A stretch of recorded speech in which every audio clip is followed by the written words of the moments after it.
I was born here in Marie in 1946 out there at Rush Hospital.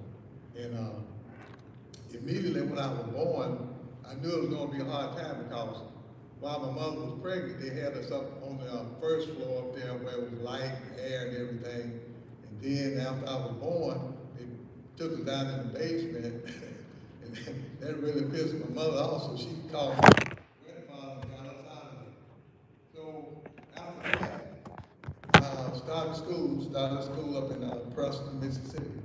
And I finished high school down here in Meridian, Mississippi. And I finished in 1963. Now, during that time, we had a lot of racial stuff going on, a lot of Jim Crow laws was going on. And I wasn't really into politics that much. I was into trying to, get some chicks and trying to get a car and stuff like that. And but then the COFO came to town. That is the Congress of Racial Equality. That was one that Michael Swarner and James Chaney was leading up. And at that time, it was 1964, I had finished my first year in college at T.J. Harris Junior College. And I wasn't thinking about, doing anything with COFO or doing anything to make waves down there, because I was working at the cab stand, my Uncle John Murdo, and I was a dispatcher. But the COFO office was just above the cab stand. So I got a chance to interact with all of these COFO people that came here from New York City and different places. That's where Michael had come from. And I got to know him pretty well. And I had lived in New Jersey back in the 50s, in the middle 50s, and been to some of the same places that Michael had been. So we had a kind of a relationship there that we had enjoyed some of the same places up east in New York, Asbury Park, Atlantic City, Coney Island, and those places. So we had some things to talk about, but his thing was that he was going to get the black people registered to vote. And James Chaney was his right-hand man here. So James Chaney was from Meridian. He had been here and finished high school here, and he had gotten involved with the COFO with Michael. So he and Michael was traveling around in those 63 Ford station wagon. And every day they would go out to different areas around Mississippi trying to get people to register to vote. And then when they didn't know which way to go or where to go, they would come ask me, because I had been all over Mississippi with the churches, with our church, Mount Salem Baptist Church. All these churches would invite you on their special day. And so I knew all of the routes to go, and I would share with them where they needed to go. And so that was my help in helping the COFO, but I wasn't really helping the COFO, but I was helping Michael and James get to where they needed to be. And they was always trying to recruit me to join, but I know my Uncle John Burrow, he wouldn't have it. If he'd have thought I was messing around with the COFO people, he would have fired me and got me away. Because the business people here in Meridian, they couldn't afford to be mixed up with any type of voter registration, trying to get integration, because see, they would lose their business, and then a lot of times the white supremacists would run them out of business. They would just say, you got to close down, you can't run a business. So I never let him know anything about how I was helping the COFO, Michael and James out. So this was in June. We had just got out of school. Had just turned out in May, and this was June, and I was working at the cab stand. So what happened is that on this particular day, Michael and James said they were going down to Philadelphia, where they had burned the church, Mount Zion, I think it was, the church that the whites and burned down. And they wanted me to go down with them.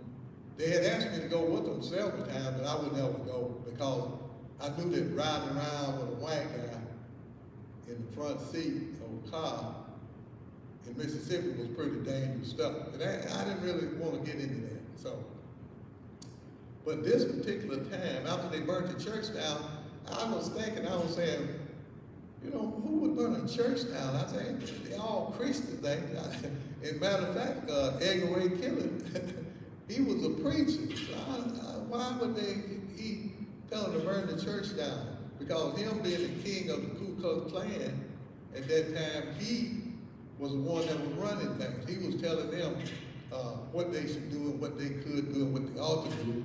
And that was the basis for the music, for the movement Mississippi Burning. And that deputy sheriff that was in there, he who was portraying him, that deputy sheriff had killed and shot my cousin down in the street, down in Philadelphia in the black quarter over there, because he was trying to get with the black lady that the sheriff's friend was sleeping with. But my cousin didn't know that.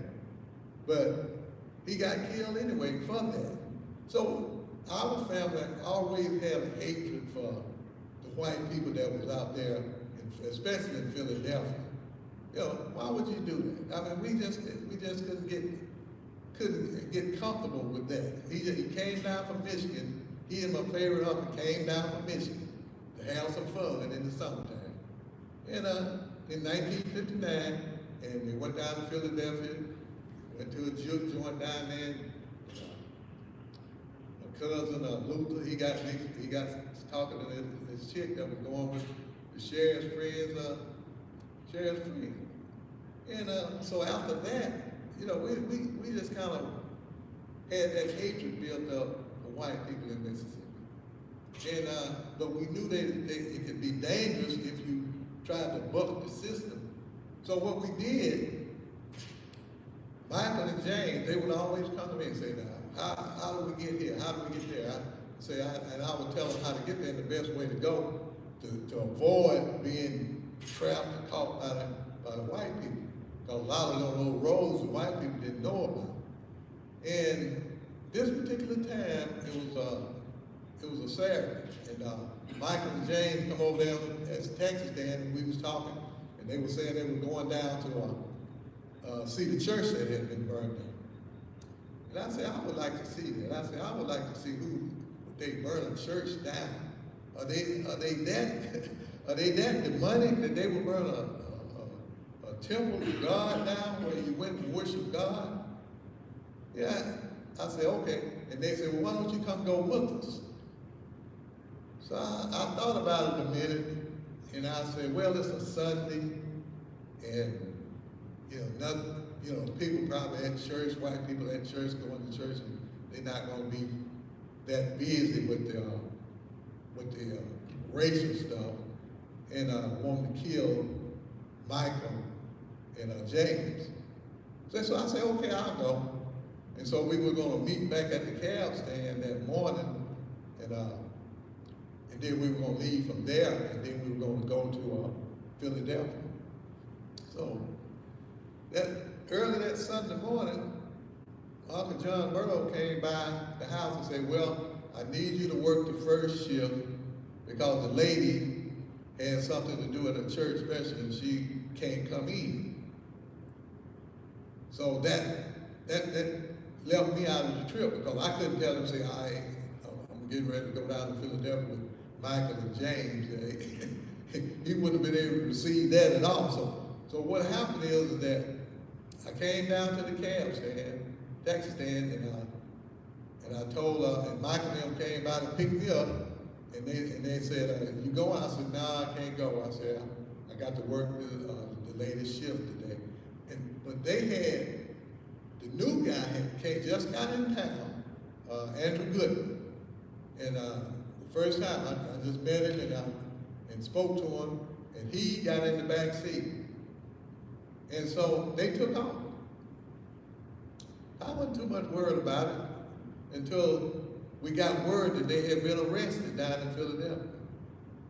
And now I was beginning to worry about him. I had worried about him every time they went out. Because Michael, he was the kind of guy, he didn't think that they would do anything to him. He thought because he was white and the FBI was watching over him, he thought that he would be okay. But I kept trying to convince him that these white people, they didn't care anything about you being white. They saw you as a nigger lover and down here trying to make waves. And they would hurt you and they would kill you if they wanted to and if they could, if they got a chance. So I was sitting there in the cab stand, dispatching and doing my regular thing as a dispatcher. And the COFO people kept coming down asking me, you know, what do you think's going on? I said, well, if they got him in jail, they probably got him in jail, and some of y'all are gonna have to go bail them out, or something like that. So eventually somebody did bail Michael and James out, but they didn't do it until nighttime. And so when they came back and told me that they just bailed them out, and it was getting dark, I was thinking, I said, why would they wait until it got dark to bail them out? Things just wasn't adding up. Yeah, it took them too long to bail them out, and then they didn't let them out until nighttime. So I was thinking, I said, it's something wrong with that picture. So I didn't get off until 11 o'clock. And I was just sitting there, and everybody was distraught. The COFO people was coming down, the young people was coming down, walking by me and walking up and down, and scratching their head and, you know, and just looking sad, you know, wondering what was going on. But then when they heard that they had been bailed out, they got kind of happy and excited then. And I was kind of thankful then too that maybe they are gonna get back here. But then, you know, an hour went by, another hour went by, and no Michael and no James. And I said, and now I knew what had happened. And then they didn't show up. They didn't, and so everybody was wondering where. That's when they came up missing. But see, I knew that they were dead then at that time. And it made me feel real sad. And so I walked home that night at 11 o'clock and they still hadn't showed up. So I walked home and I called my mother who was living in Nashville with my aunt who was teaching at the college up there, Tennessee State. And I told them what had happened. And they got all distraught and they said, oh, we want you on the next bus out of here, out of there. We don't want you down there. Because I should have told them that I was going with them, but I just had to work. So they gave me the order to get on the bus as quick as one I could get on and get out of there. So I told Uncle John that I was getting ready to leave and go up to Michigan. But when I left, everybody was crying. They was crying down at the COFO office, and the female was crying, and the guy was looking sad and everything, and they didn't know what had happened. And they asked me, what did I think had happened?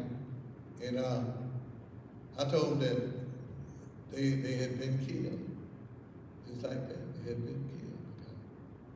They hadn't come back to this time, and that's what had happened to them. But didn't nobody really know, but I knew. So about a couple of days later, I had packed up and ready to go, and I caught the Greyhound of the Trailway. It was one or the other, because I was kind of into my feelings then. And as I was leaving Meridian, I said, one of these days, I'm coming back and I'm going to avenge y'all's death, Michael and James. And that's all I said. And I was out of here. That was in June of 1964. So I said, I'm coming back with something. So I went to Nashville, went to college there a little while, but you know, I just couldn't adjust to things because I was still thinking about Michael and James and how I could have been with them. and then come to find out that particular day, Edgar Ray killed him, and his mom was out at the restaurant out here on Frontage Road, plotting what they were going to do to him, getting it all set up. And I was sitting there at the cab stand, and they was plotting, and if I would have been with them, they'd have been plotting my murder too. But just so happened, Providence stepped in and saved me. And then while I'm up there in Nashville, I went and started going to Tennessee State. In August, that evening, we was at the apartment, and the news came on that they had found the bodies. And that really just kind of done something to me when they was pulling them out of the ground and all of that. And I said, that's it. That's what it been all of this time. And then I went to drinking a little bit and started drinking more, and my classes fell off. And then after a while, I wasn't in the college. I couldn't go out because I had to go and find something to avenge those deaths. I had promised it. So Nashville wasn't giving me anything, so I decided to go back up to New Jersey, Trenton, New Jersey, where I went to school up there back in the 50s. And I had some best friends in time up there, friends John and Bird, and my stepfather was up there, so I knew that somebody would take me in if I went. So I left Nashville, headed to Trenton, New Jersey. I got up there and I started hanging out with my friends again, and then I got a job, and just, but all of the time that incident, and Michael and James, and even Andrew then was stuck right down in there. I couldn't get rid of it. So I stayed there for about 6 months, working at the hospital up there, and having fun on the weekend with my friends. And I didn't, but I could never get just settled right. And then my brother was in Illinois, Moline, Illinois, and they wanted me to come up there. So they had, my mother got in some trouble or something up there. She needed me. That's all she had to say, is she needed me. So I packed up my stuff there, and I headed to Illinois, Moline, Illinois, and got there, and went to the house where my mother was at. And she had been in the hospital, but she was out then, and she was okay. And she had problems drinking alcohol, like a lot of people do. And it had been one of her biggest problems. It was alcohol. And it passed on down to me too, and I passed on down to my son. But I worked there in Moline, Illinois, at John Deere Plow Works for about 3 years. I found nothing there that I could take back to Mississippi. Nothing. I was just working there. At John Deere Plow Works, just making money, bought me a car and stuff like that. Just doing the regular routine life things. But I always had it in my mind, what was I going to do? What was I going to take there? That was just gnawing at me. And they had all the funerals, and I watched it on television, and they wouldn't let they'll be buried together or something like this. But they should have known that wasn't going to happen in Mississippi. But after 3 years in Moline, Illinois, my uncles and all of them was up in Flint, Michigan, working for General Motors up there. And so my mother by that time had moved up there, and my brother was up there, and I was the only one back in Moline because I had this good job at Plow Works, so I wouldn't leave. So I finally, and then I met my future wife up there in Illinois too. She was at the Job Corps, so I met her at the Ike and Tina Turner dance, and I guess it was love at first sight. But if y'all had been thinking, I'd say, love at first sight, Ike and Tina Turner, the turmoil that they had in their marriage. But we went on, and she finished up the Job Corps and then went back to Georgia, Homerfield, Georgia. I had never heard of her until I met her. And I told her to go back home and see her folks, and if we still feel the same way in a few months, then I sent for her. and we still felt the same way. And I sent for her, and she came back to Illinois, and then we packed up and headed to Flint, Michigan. So we got up to Flint, Michigan, one of the coldest places I ever lived in my life. I hated that all the time. And I stayed up there 10 years, and I started to drinking more, so I started getting in trouble on the job. Now I worked for AC Spark Plug, General Motors. You know, making good money, everything, buying cars and stuff. And I bought a home out in the suburbs at the age of 24. And it was 2 houses. A house upstairs, and then I had a bed, and a kitchen, and a bedroom downstairs, and everything, and a kitchen. So I was doing good for a 24-year-old guy. And but my drinking was getting bad too. So I started getting time off of work. They started giving me 3 days off, being drunk, coming back late from work, being drunk and stuff like that. And so I got all the way up to getting time off till it was almost, I was gonna get 90 days off of work for being drunk, coming back late, being another alcoholic. Friend of mine was coming down. And the plant manager, who was Andy Protan, I'll never forget that name. And that's been a long time ago, back in '75.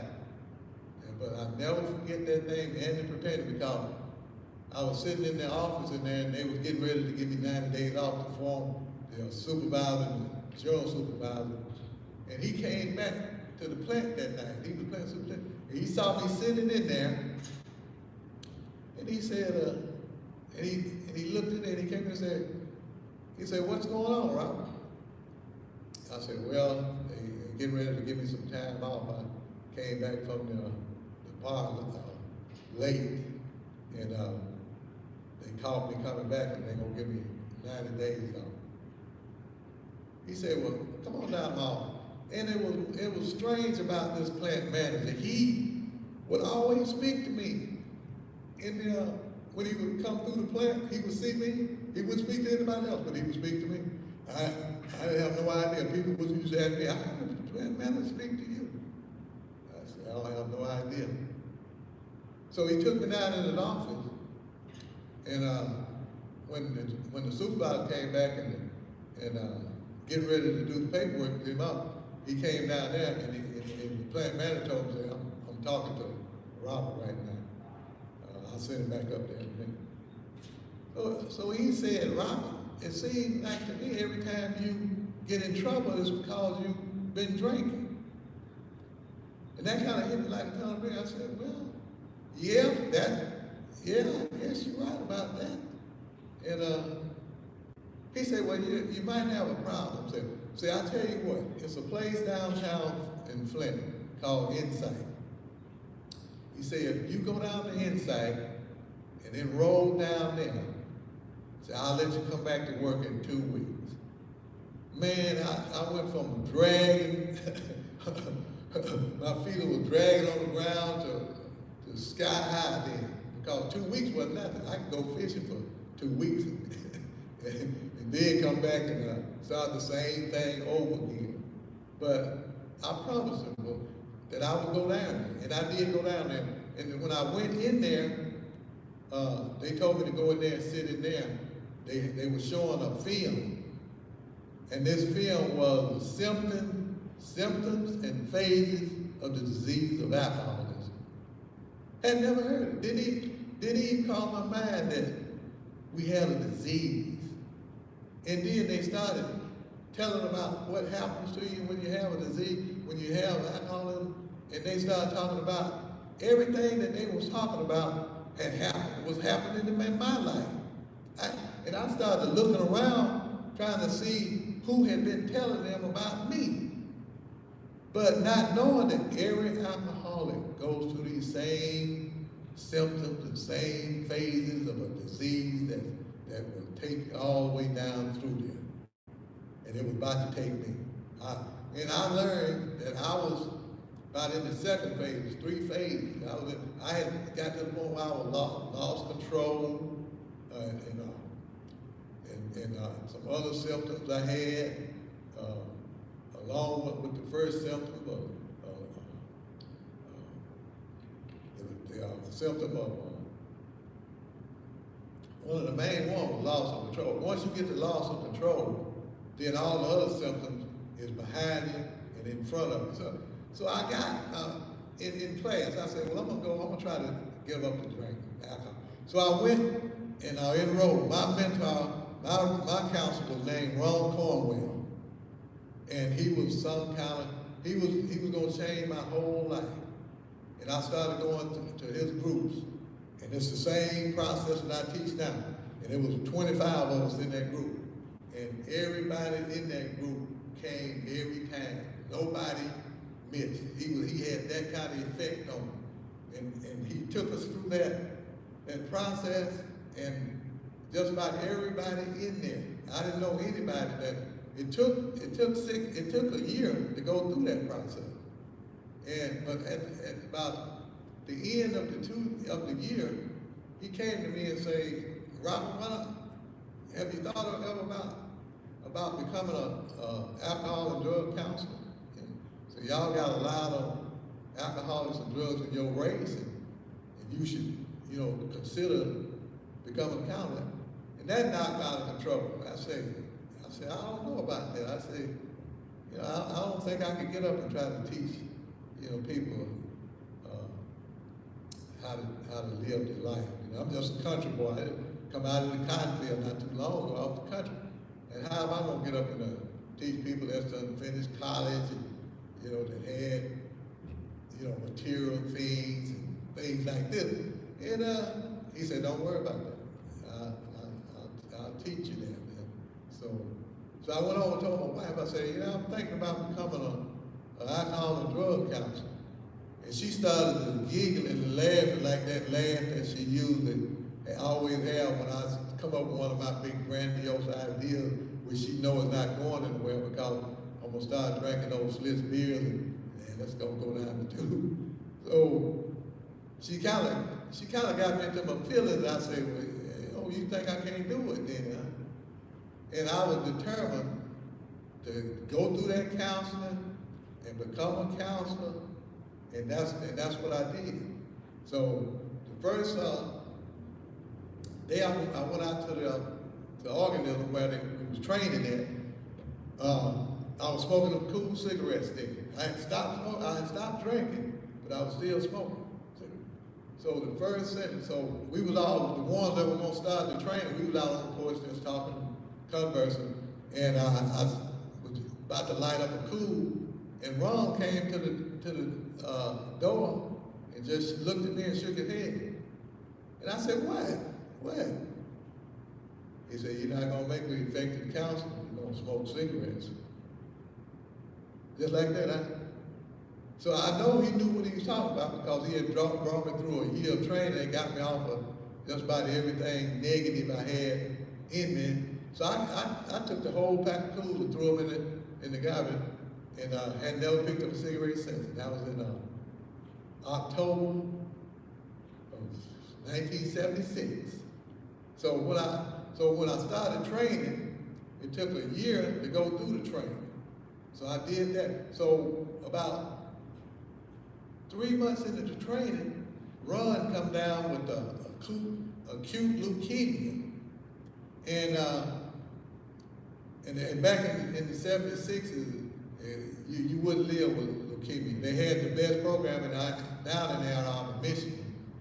But he went down there and he just started wasting away. And Cynthia would go down to see him. That was his wife. And that Christmas we had a party out in Ogden, and he called me up to the room and said, now, if anything happened to me, I don't want you to stop your training. I want you to finish your training, complete your training. And when you're out after your training, I want you to work with Cynthia and become a trainer of trainers. And I didn't think he was going to die. I just thought, he was going to get sick and get well because he was so healthy and he was running 4 miles every other day. And but he called up and told me this. He said, whatever you do, don't stop your training and get there and do your train of training. And I promised him I would. I said I would. And so I went on back downstairs, the wrestling party. And about a week later, Cynthia came in and said, Ron is not really doing good. He's really going down. He's really going to die. That's what she said. And she said, but you know what? He said, I asked him, I said, Ron, why is this happening to us?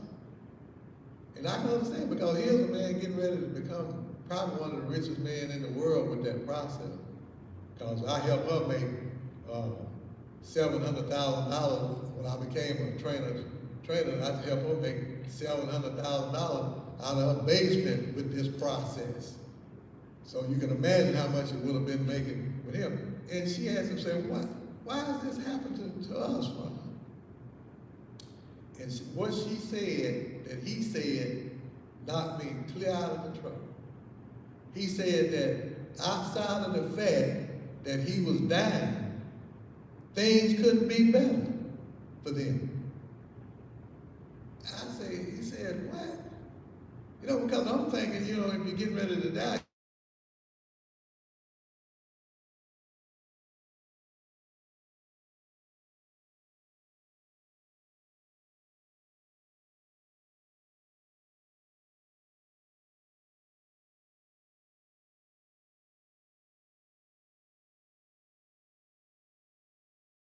he had affected so many people down there until when he did die, all of the nurses was crying, the doctor was crying, and that don't happen because doctors, they won't say. But what he had done, when they knew he was getting ready to die, the doctors stopped coming by to see him. That's the way doctors are. And when they know they can't help you no more, they just won't come in your room. But he told him to come by his room. He had something to share with him. But this particular day, he was bringing some interns around. Interns want to be doctors, and they had a couple, 2 or 3 females in there, and some males was in the group and stuff. And he had all these canker sores on the tongue, so he couldn't really talk that well. And he had it's almost like a whisper. And so the doctor came in that day, but he brought all of these interns in there. He didn't really want to face Ron by himself, but he brought the interns in there, and Ron called one of the little girls over to her that wanted to be in there and said, you want to be a doctor, huh? You want to be a doctor? She said, yeah, I want to be a doctor.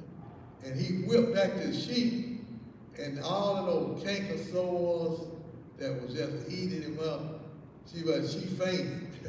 she started, and the doctor got really, really angry with Ron for showing him, for doing that to him. But this is the way Ron was. He was teaching people even on the way out. And I don't know if she became a doctor after that. There was a lot of them, they almost threw up in there, and they started running out of the room and everything. And this is the way he was. He taught these people down at that hospital, and he taught the nurse. One nurse came in, and they had it where you have to take a shower. You had your little routine to do. Even though you're dying, they tell you, your routine. And one of the Ron's routine was for him to get a shower. But the nurses, after he was too weak to get up on his own, they didn't want to deal with the shower anymore. But he came, he told, say, I need to take a shower. And they trying to tell him, say, I'm taking a shower, Ron. No, that's my norm, and I'm going to take the shower. You're going to give me the shower? And they got huffy. No, we're not going to give you a shower. You don't need no shower. So he called the head nurse down there and told us, saying that your nurses are not fulfilling their duty about my treatment. And if you don't get that in order, I'm going to call my attorney and I'm going to sue you. So they didn't want a lawsuit, malpractice suit, nothing like that. So they went together, and from then on, whatever Ron wanted them to do, they did. They would have to get him up have to get into the shower, and he'd shower, hold him in the shower, and then they would have to weigh and all of that. And this is the way he was. He had all of this effect on people like this. And so the day that he was going to die, he came, we went down to see him.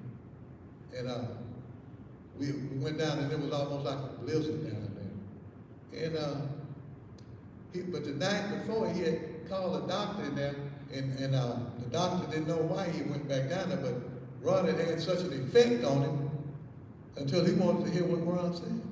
And Ron, and the way it was told, that Ron told him, say, when you have people that you're taking care of, and just because you can't save their life and they're dying, say that is not the time for you to neglect them or not come around and see them.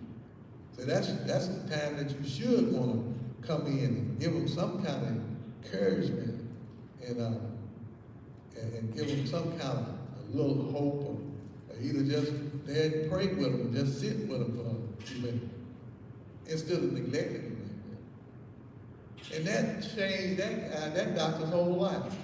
Any time after that, he held the dead after that. He held the people that was dying. And that's what he did.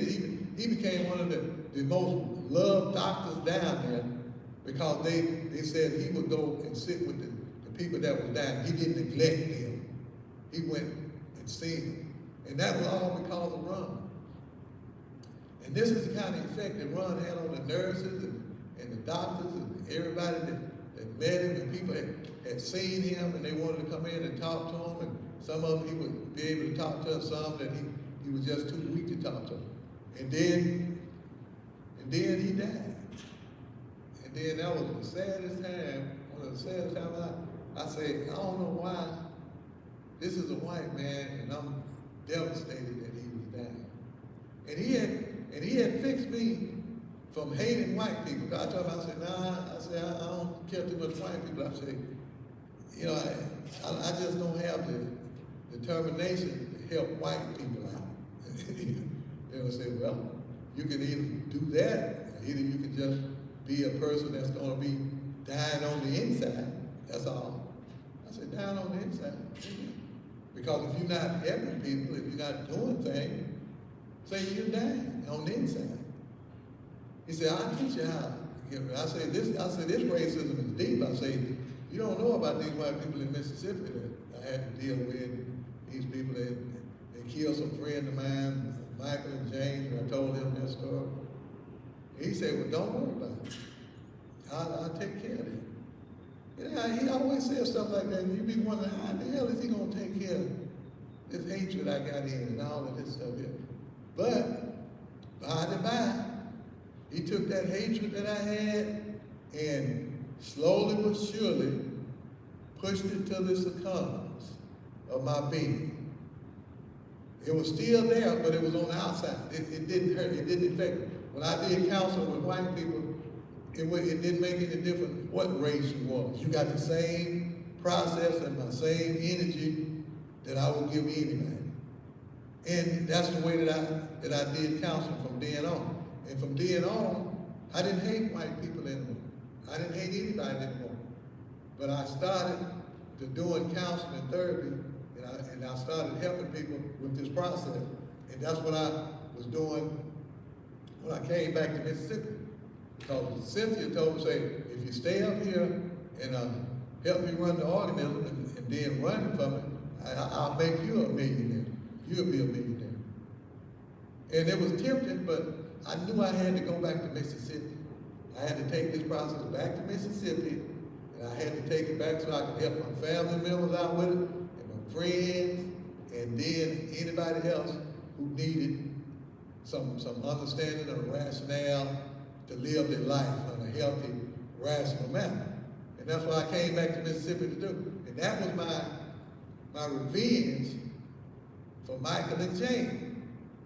So that's what it was. I went all the way. It took me 15 years from the time I left there in 1964. It took me 15 years to get my revenge, my weapon that I was going to use. And that's what I had, this process. I brought it back to Mississippi. And then when I got back to Mississippi, and Cynthia told me, say, it's gonna be hard because you're not gonna have anybody, no support system. You're not gonna have anybody to help you and when you need somebody to support you, lean on, you're not gonna have that because they're not gonna understand what the process is about. And you're not gonna have it. I said, well, I can't help that, but I gotta go back to Mississippi. And I did. I ended up coming back to Mississippi in 1979. I even quit General Motors. Had 10 years in General Motors. And nobody quits General Motors. But I quit General Motors because I knew I had a mission. I was on a mission to come back to Mississippi to bring this process to fix Mississippi and fix the people down here in Mississippi. So I came back in '79 and I started going around trying to get a job as a substance abuse counselor, and wasn't nobody hiring me. You know, I was showing what I had, and they wouldn't hire me. So I got a job. They said they would hire me up to East Mississippi State Hospital in the alcohol ward, but I couldn't be a counselor. But when they got an opening, they would put me into that opening.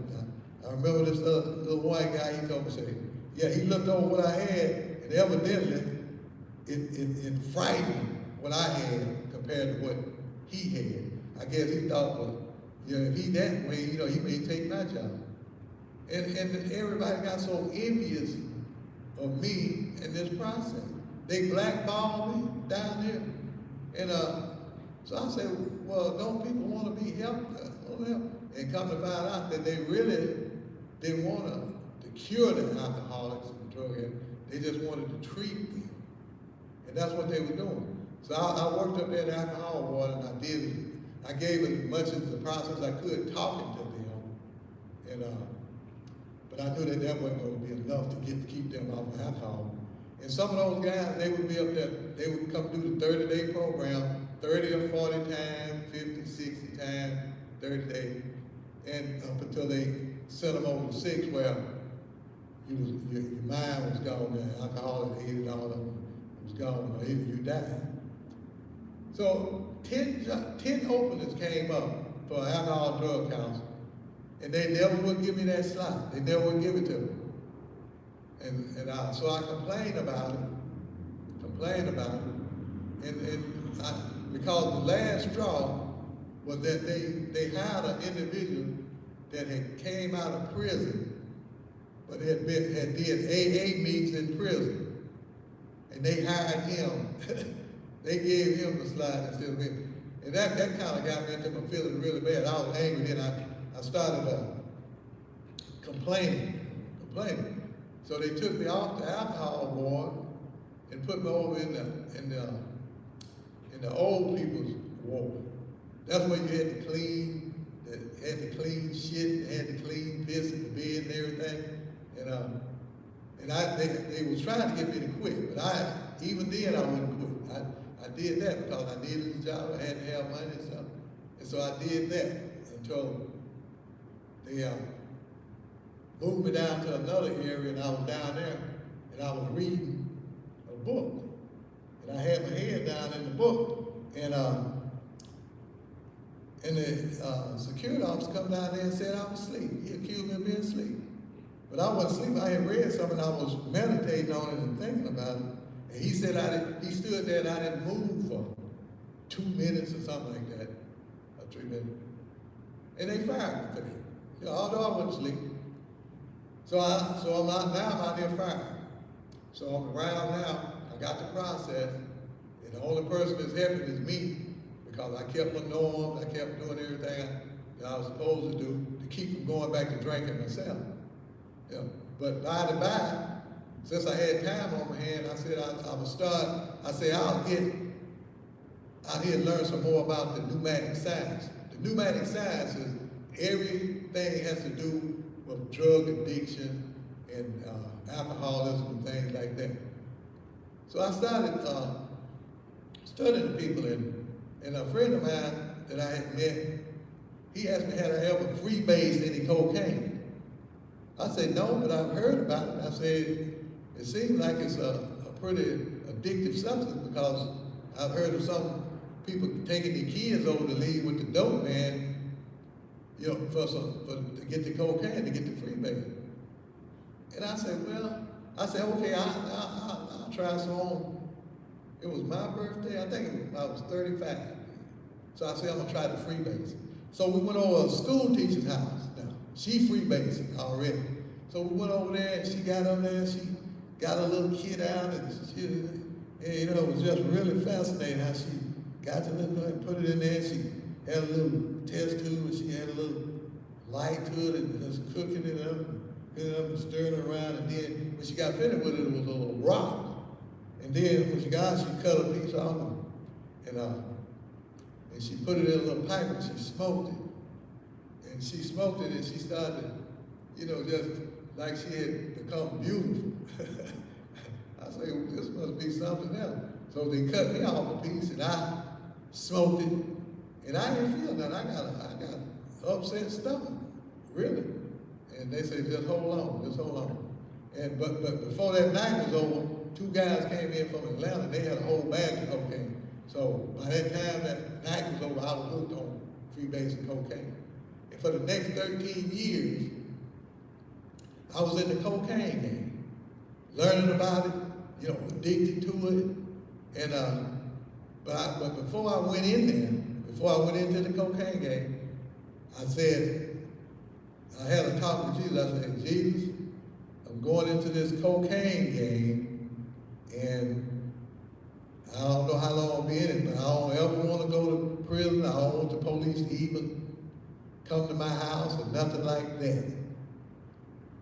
And for 13 years, I was in that game almost every night. And I never was arrested. Police never stopped me for cocaine, never came to my house. And I was doing some of everything. We were selling it, muling it, everything. I remember one of the scariest times I had while I was in the cocaine game.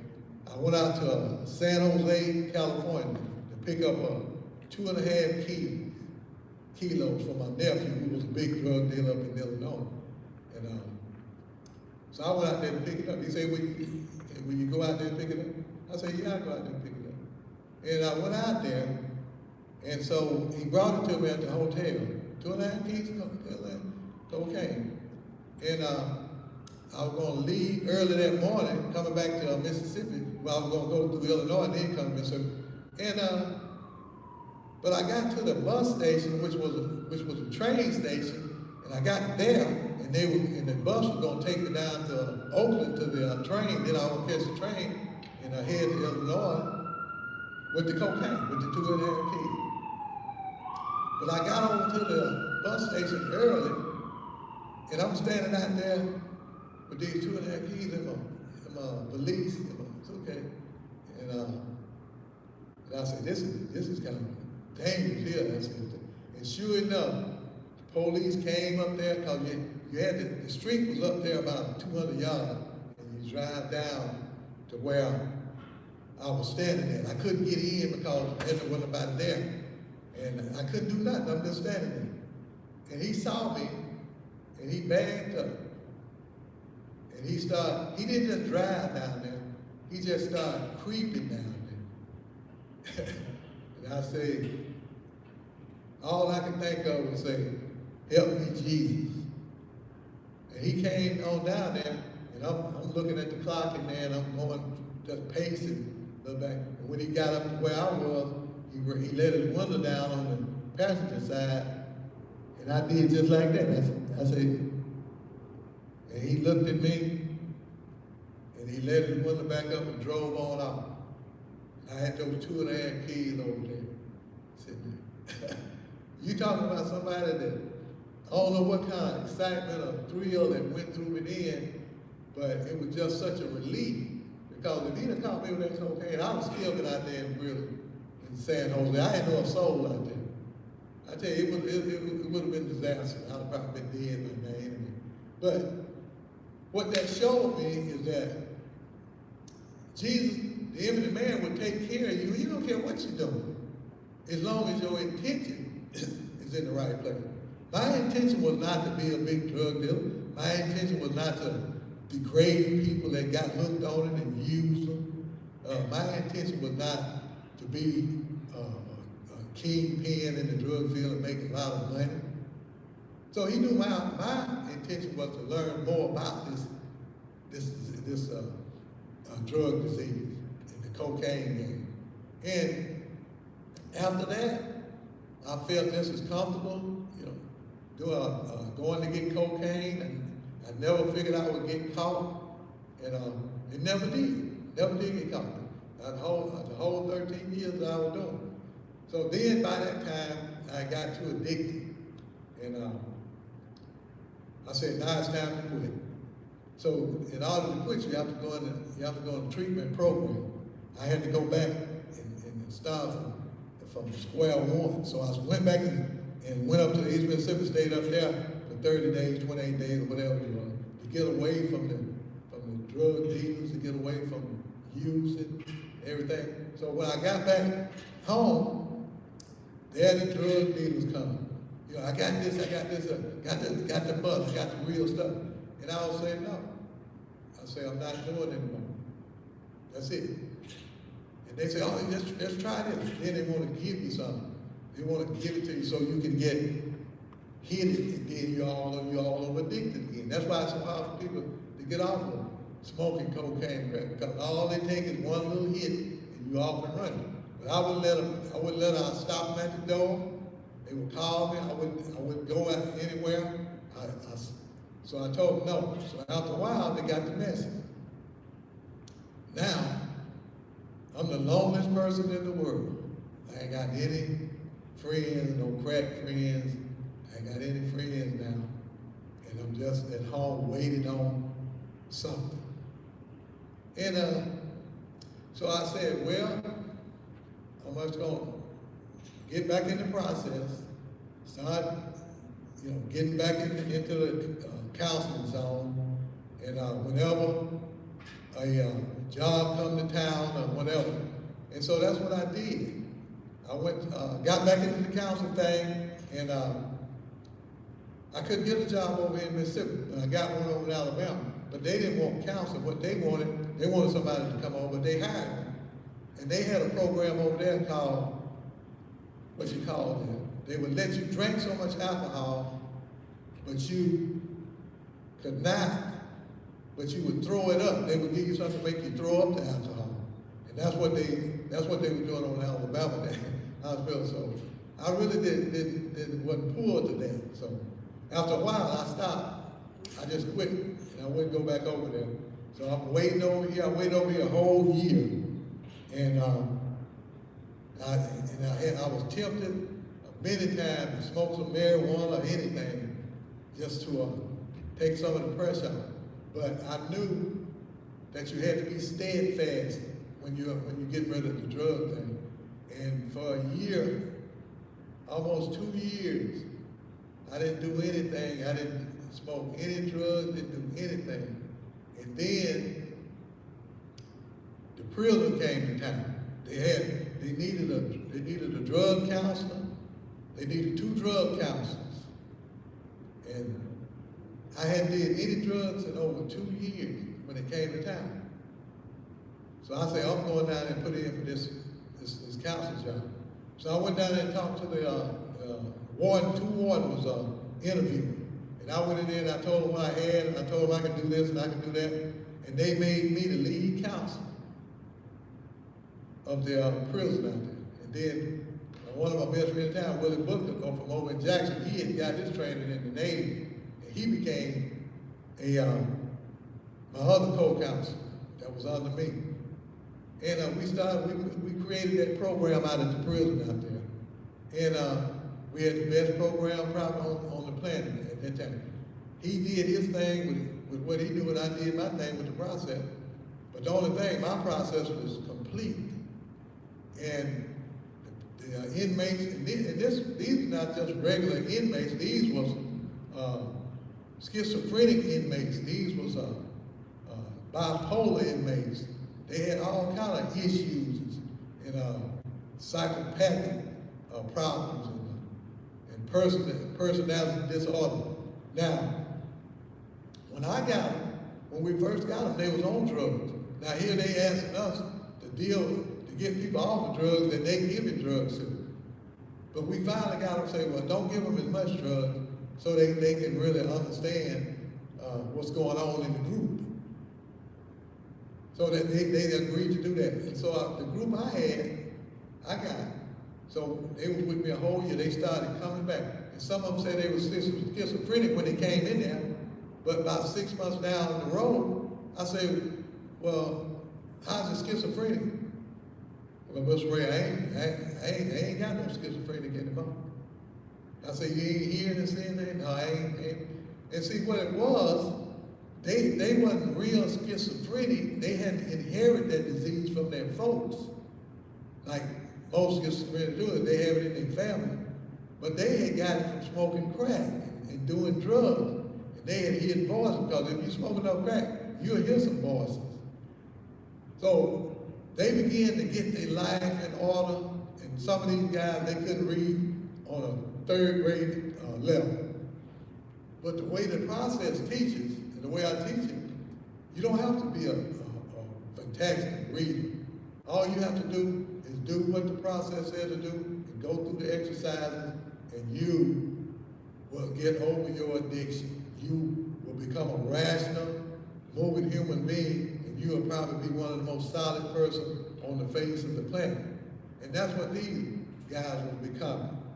And about 4 or 5 years after that, the headquarters down in Boca Raton, Florida, they called up there and wanted to know where all of these black men were that was supposed to be back in prison by this time.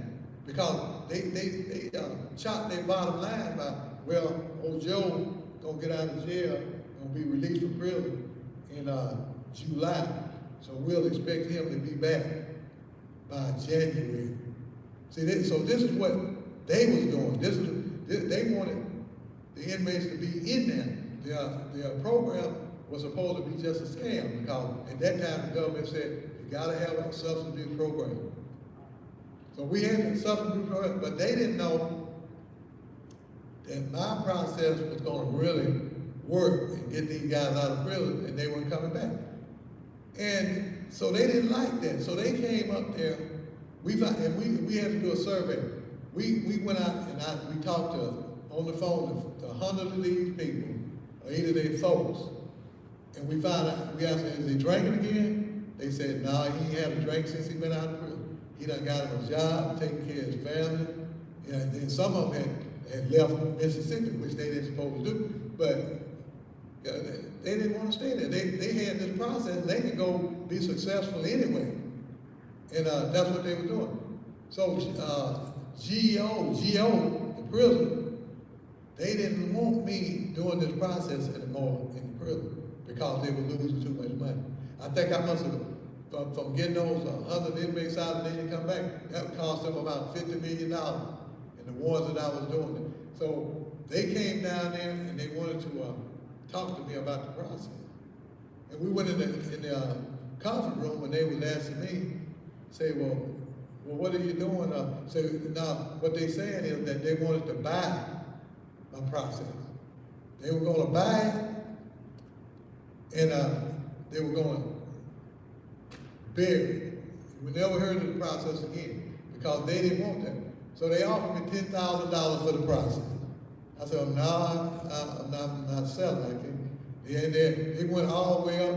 They went to $20,000. Then they called back down to Boca Raton, see if they could raise it. They kept raising it up. They raised it all the way up to $50,000 to buy that process.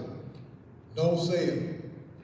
Because I would have sold it for $1 million because it wasn't to be sold. So after I wouldn't sell it, then they started trying to fire me. And then it took them almost 4 or 5 years long to fire me because I was so in order. The process puts you in order. For the whole 11 years I worked there at the prison, I have never punched in a second late. Not the whole 11 years. I I worked there for 5 years and didn't miss a day. I got all of the awards for perfect attendance.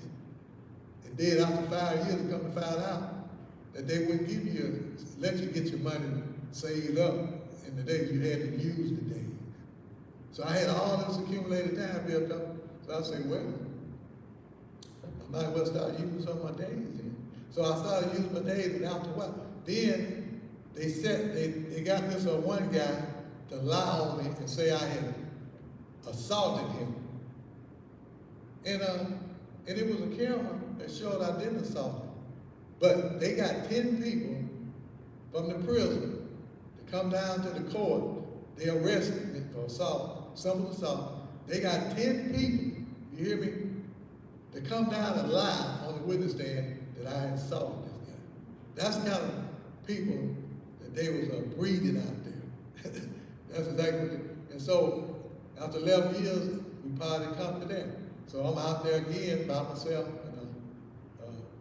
with the process, just using it for myself and everything, and helping people, one-on-one, helping people get over the illness and get over cancer and stuff like that.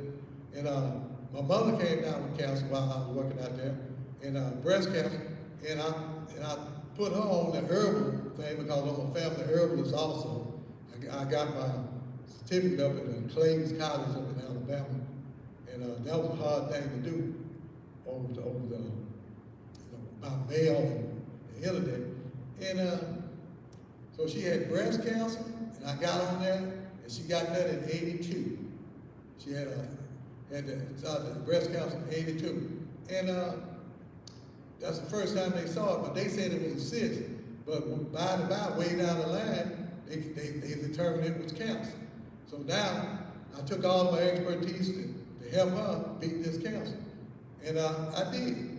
A lot of the people that started out in chemotherapy with her, they were dead and gone years and years, and she was still here living because I had all of these cancer drugs. In the end, it took 4 cancers to kill Venus, my mother. She had the breast cancer, then she come down with a lung cancer, then it was liver cancer, and at the end it was bone cancer. And I kept her alive 20 years with this process with those cancers here. And up until the last 6 months, she was working, sitting with other elderly invalid people. And then she come out and left. And I had on all of these herbs and stuff like this. And then one day she said, Sonny, do you care if I stop using the herbs and everything? I say, well, you want to stop using? I say, Jesus don't help you unless you help yourself. She said, I don't think he's gonna let me make it this time. Because she had all those crises through there, and I had got the herbs and had got her back in order, and she's back in order and doing her thing every time, driving her car, going shopping and everything. But she said this particular time, she didn't think that Jesus was gonna let her make it this time. And when she was right, I said, yeah, if you don't fought a real great battle against cancer, you showed that it could be done. I said, you didn't live 20 years past where you should have been. I said, yeah. I said, I don't mind. So she stopped using it, and then she started going down slowly. So on her 80th birthday, all of the grandkids came, and her last little great-grandkid was born. She got a chance to see it before she died. And that particular morning, we went over there, and they called me up and said, and my sister said she was gone. My sister and my aunt was over there, and her husband over there. And they called me and told me that she's gone. And so I got up and got on clothes, and I went on over there, and I met my brother Drew over there. And so we filmed it. We saw her, she was laying in bed, and I said, now what we want to do now, I say, I'm going to sit up at the head, up here at the head, and I say, Drew, you sit down at the feet, and you'll take whatever pictures you need to take, for posterity. And the The reason that I wanted to sit at the head is because when you die, two angels come to be with the body. And if you're with the body, when the angels get there, you can smell a fragrance, a real aromatic, sweet fragrance that these angels bring with them when they come. And so the reason we got a chance to experience that is because it was raining, it was stormy, and they had to come from the hearse. The undertaker had to come from Philadelphia, and he was late getting off. He was trying to wait for the weather to get better, and we had a chance to sit there till the angels got there, and we were able to smell the angels' fragrance when they got there. Now, if you want to experience something, that's an experience that you'll never forget. But people that don't get that experience because as soon as the body dies, as soon as it drops, the coroner come in, grab it, shoot on down to the other, slide it up in there on the slab and leave it in there. But the angels are with it, but you don't know it. Nobody knows. And that was one of the greatest experiences we had. And it was kind of a happy thing to see my mother going out like she did. And when the hearse did get there, we went out in the yard while they had put the body in there and put it in the bag and stuff. And we watched her drive on. And that was it. You know, my sister there was crying and everything. And it was just the way that I think it needs to be. You know, you need to be there with your person. So now I knew that the angels were with her then, so it wasn't no big deal now because they were going to be with her until she was resurrected, until the infinite man did his thing on her, which is resurrecting the soul out of the body. Only the infinite man Jesus can do that. So she was in good hands then. So now I'm back to doing what I do, is trying to get the process off the ground again and trying to get everything done. So this is how I came to back to Mississippi to use this process. And the last person I used it on so deeply was my mother. And of course my brother, he got some of the process and he used with his family. And my sister, I got her on the process now. I mean, she's got COPD and got the stuff in the veins in her head, the plaque and stuff. And I got on the nitrous oxide and the superfood and everything, and she's 77, and she's still taking people around, driving people around. And in the process, it works. No matter what people say, they won't accept it here in Meridian, but it works. I know I got my own self to prove for that. I'm 76, I'm more 77 than I am 76, because I'll be 77 in June, and I don't have any health issues at all. And it's because of this process.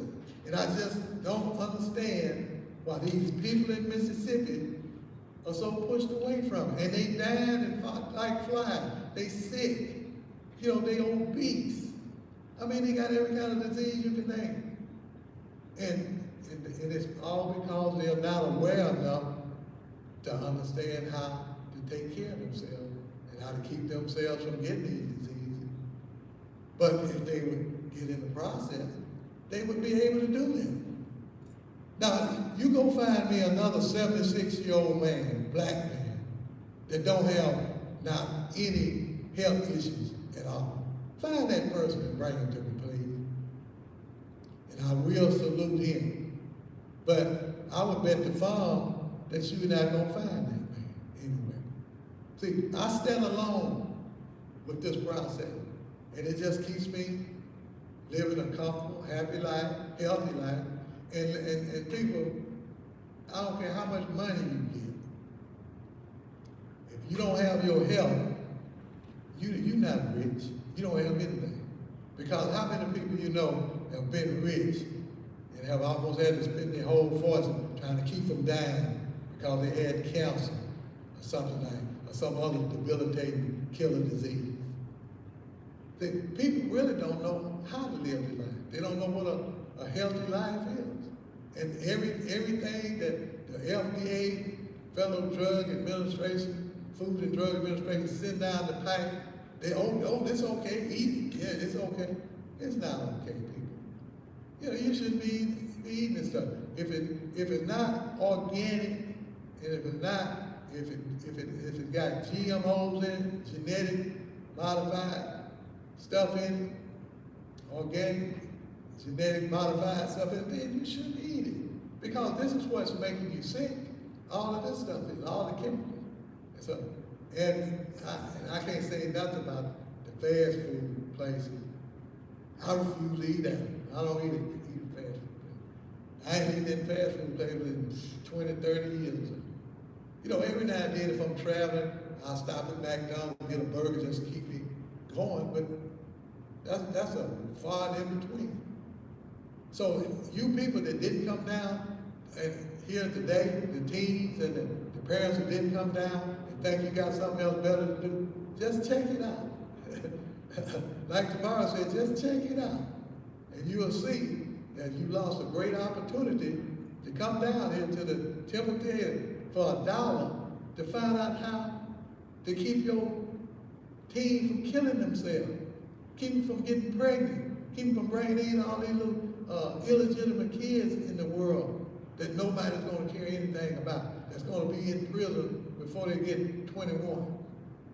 Yeah, that's what you could have came down here to learn how to do that. But that's okay. I know y'all, some of you still in your feelings because I said Meridian has the dumbest team on the planet. But that's all right. But once you learn that your feelings change, and it will change, but you've got to open yourself up. But y'all won't open up.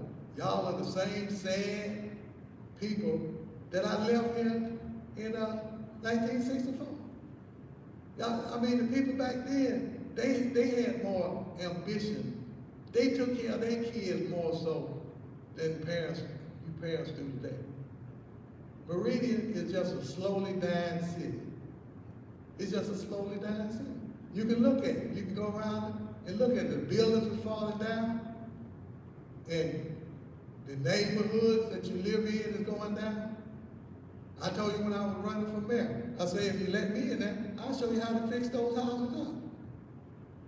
You know I must know something.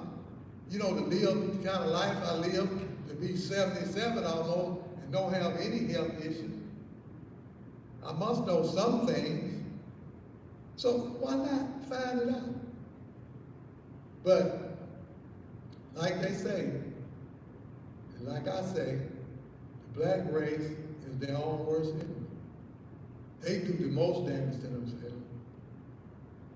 Although the white race do a lot to you too. They'll shoot you every now and then, and they'll kill you. They'll get away with it. Son Layton went to prison for it. Chauvin and that much, but he did his killing right there on television where everybody could see him. So he didn't have a leg to stand on when they got ready to sentence him. They had to sentence. But it's such a divide here in Meridian, in a lot of the county between the whites and the blacks, until you can't get anything done. They refuse, they hate each other, but they won't say it. They don't want to support each other, but they won't say it. Now here you got all black people running the city of Meridian, but white people behind the scenes are the ones that are really running. You got a police chief that's not doing anything for the crime. People are really afraid. They can't afraid to go out at night. They're scared somebody gonna ride up in the car and shoot them. And she can't do anything about it. And nobody else can. But I took the systemic racism training for police officers. Systemic racism training and prevention for police officers and sheriff deputies. That's all they need. Now, if they would let me train those officers with those 24 sections of that, they would have the best police department in the world. But they won't do that. They'll rather see this whole city sink down in hell before they would let me fix it. That's the kind of people we got here in Meridian. Okay, that's enough about me now. What I'm going to share with you now is what it takes for the team to be successful. First of all, you got to become open and direct. You got to be, when you talking to people, you got to say what you mean and mean what you say. And you got to learn how to live your life by sharing your feelings and your thoughts. You never hardly hear people using a feeling word. They don't even know feeling words unless somebody says. They know sad because when they can't get their addiction met, when somebody dies that's close to them, they know sad. And when they get a chance to go shopping or get their check on the month, then they happy because they can go spend some money and do this and do that. But you hardly ever hear them say they feel fear, anger, or hurt. They refuse to say that. They deny that they have these feelings. And when you deny these feelings, they just go deeper, deeper down inside you. And then you do something destructive. When they do come out, they come out destructive. It explodes on somebody. That's why a lot of these individual gang members shoot each other, kill each other, because they've been so hurt and so sad and been so angry for the kind of life they have to live until they just pushed all these feelings down. And hey, when they go out and shoot in somebody's house or shoot somebody, kill somebody, that's that release they get. They're getting that release by shooting or killing another. They putting all of those feelings that they had, now they putting them out there on somebody else. And usually it's a deadly thing. And this is just not teen. Grown-ups do it too. When you see somebody that beat their wives up, men that abuse their wives, they do it. They do it. They let these feelings build up down in there. The hurt, the pain, the tense, anxious, anxiety, stuff like that. It just builds up down there like a volcano. And then all of a sudden she'll say something, and that'll do it. That explosion will happen. He'll grab around the neck and choke her to death. And this is where he'll smack her around, or beat her up, black her eye. And it's because they haven't been taught their feelings, how to express themselves. My process teaches you how to express that feeling. The formula is, I feel sad when you don't share that with me. I feel angry when you do the things that you do, and it's bad on our family unit. They won't share these. They let it build up in them, and then it explodes. So, teens, you got to be able to share your feelings in the now. That's the main thing. When somebody hurts you in the now, you got to share it in the now. When somebody makes you angry in the now, you got to share that anger in the now. It's always, your feelings have to be expressed in the now, because you can't go back yesterday, and a lot of people do. They'll see somebody that they were angry with yesterday, and they'll see them today, and look at that, look at her. That had the nerve to do. I said, what's it? They still angry. That's almost 24 hours ago. And you still, how are you gonna grow, people?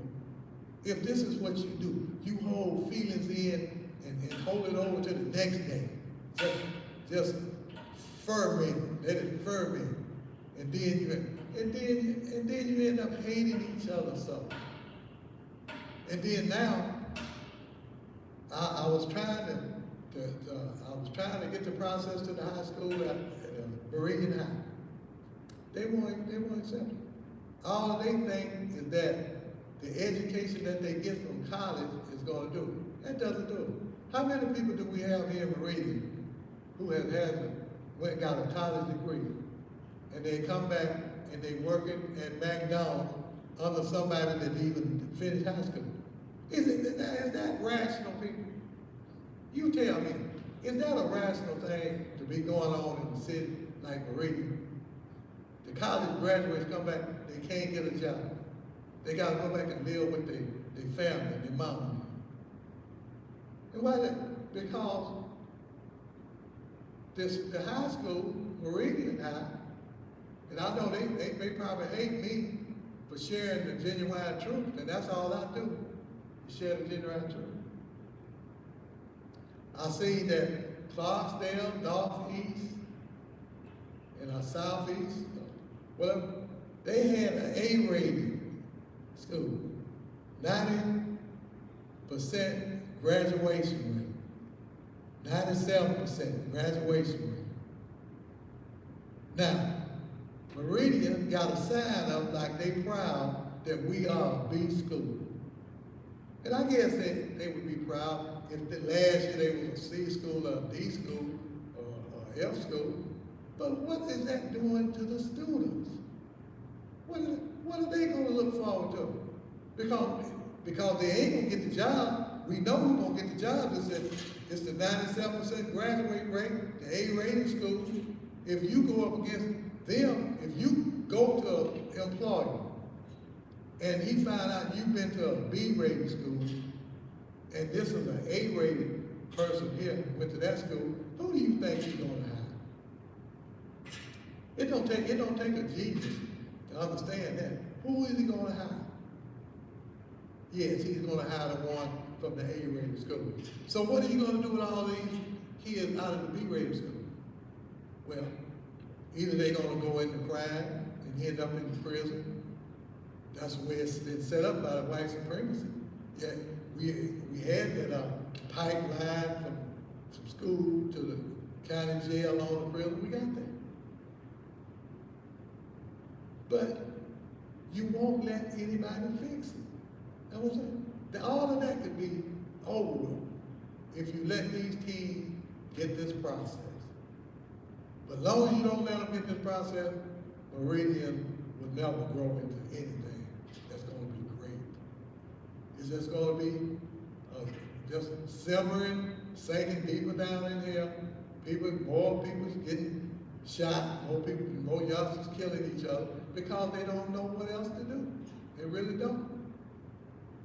You can't blame them because they haven't had anyone to share with them what needs to be done, what they need to be pursuing. You don't need to be pursuing being a gang member. I don't think I know any successful gang member, and I keep my ear close to the ground. I don't think I've ever seen a successful gang member. I know some have stopped the gang because they got too old and too stressed out to be trying to do what gang members do. But they ain't successful. They just have to go back and live the best life they can because they have accumulated it in Social Security. They have worked on a job to retire. So they can't even get it in the government. Right? So that's a losing lifestyle, gang banging. I mean, when you're young, you think it's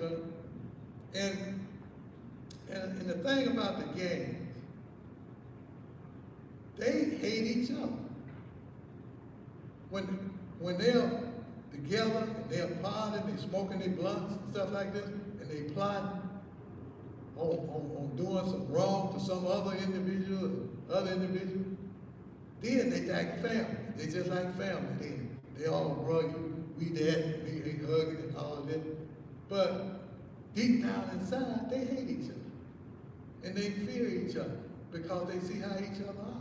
They would trust them. And you can tell that when you watch this program called 48 Hours. They get these guys, they go out and kill somebody, and all they have to do is catch one of them. They catch one of them, take him in that little room, let him stew in there a while, go in and hit him with some questions, use psychology on him, because he ain't that bright at all because he ain't went to school, he ain't developing any intelligence. So they just tricked them into telling on who else was with them. And then they all end up going to prison. Okay. When y'all see this, what do y'all think when y'all see these things? And when you look at your sons and your daughters, knowing that their ambition is to go out and get pregnant, have a baby, and get on welfare, and get food stamps. Now, they're not the only one doing that, but now they know it can be done. So actually, the female, they got it a little better than the male, because the male, they can't get on the food stamps. They can't get on welfare. They got to get out and hustle.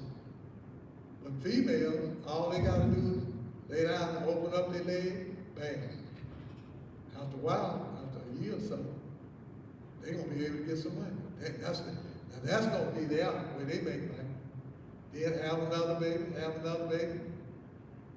After a while, you get a nice little check, and you get a buku of food stamps.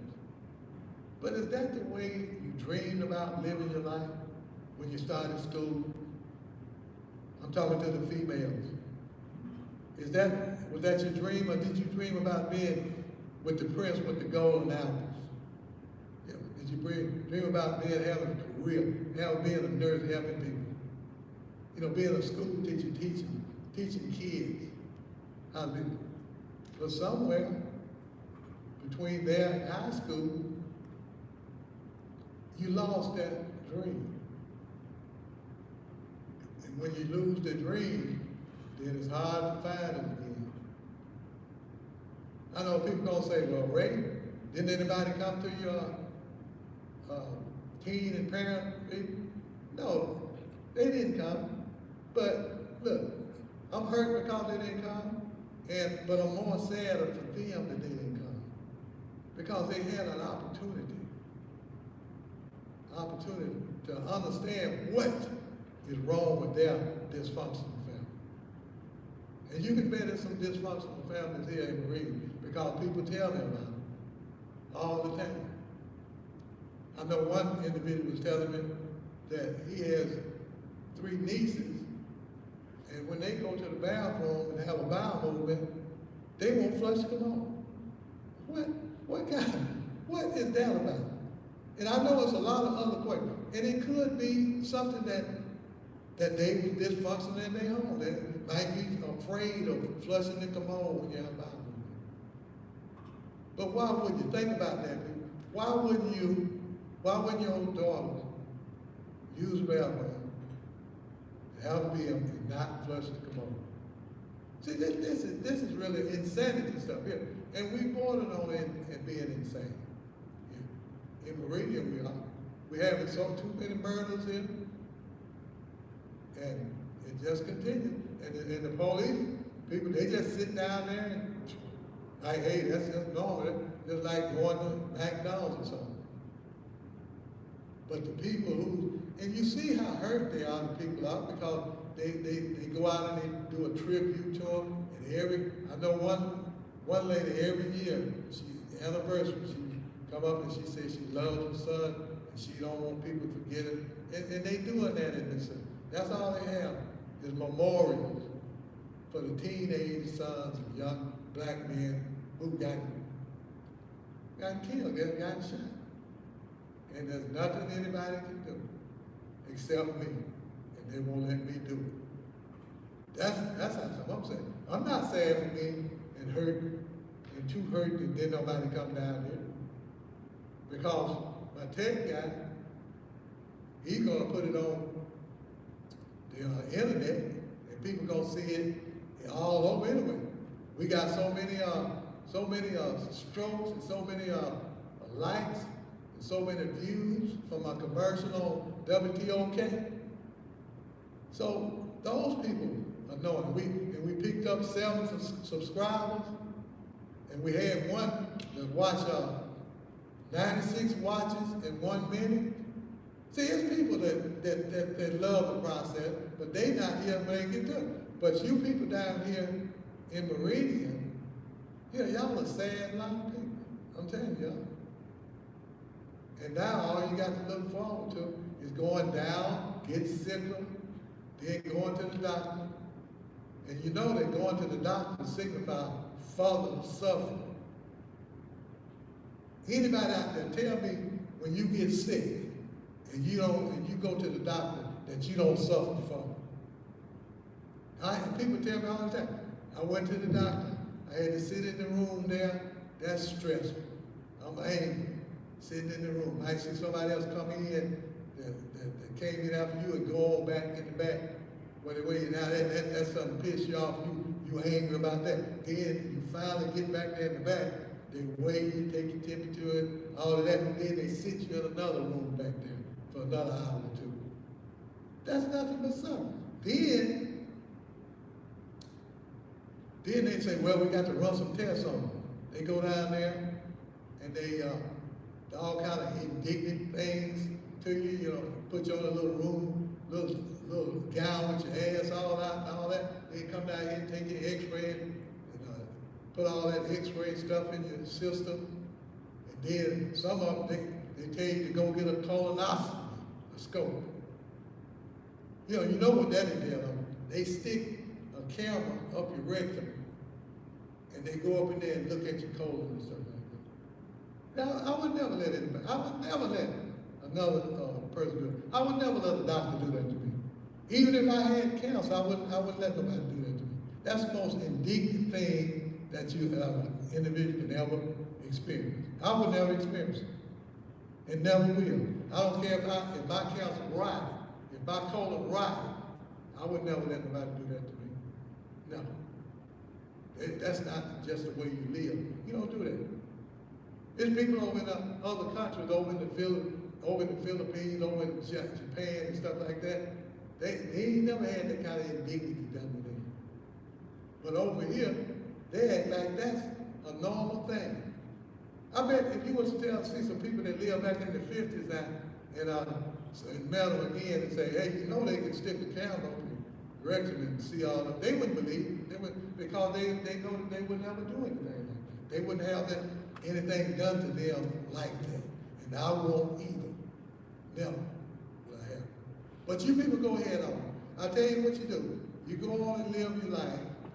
And I'm going to go ahead on and move on to another project. Because I see y'all don't want to accept the process. And you don't want to accept me. That's all I got to share with you. And I'm anxious to move on.